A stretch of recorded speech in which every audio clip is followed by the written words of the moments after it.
Did you know? Muay Thai fighters served in World War I? Over 1,200 Siamese soldiers were deployed to France in 1918. Among them were warriors trained in an ancient art, forged long before stadiums, gloves, or rules. Long before the roar of crowds, before the lights and the belts, there was only war. In the ancient lands of Siam, what we now call Thailand, warriors prepared not with swords alone, but with their bodies.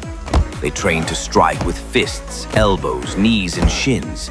They called it Muay Boran, the ancient boxing. But it was never just sport, it was survival.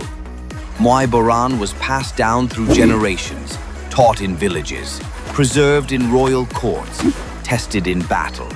Each movement held meaning, every strike a symbol of discipline and control. In peace, it became ritual.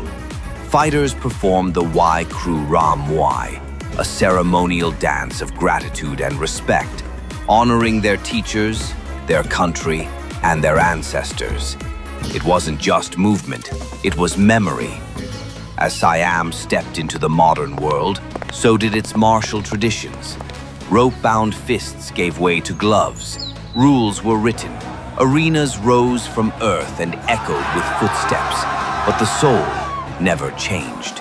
Then came World War I.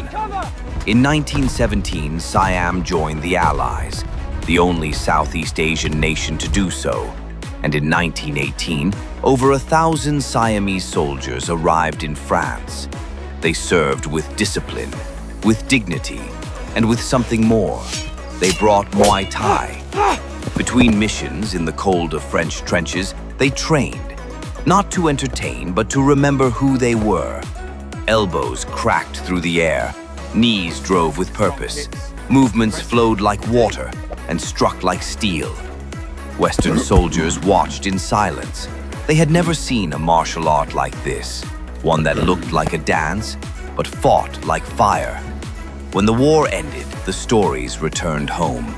Stories of Siamese fighters who fought without blades, who bowed before battle, and never backed down.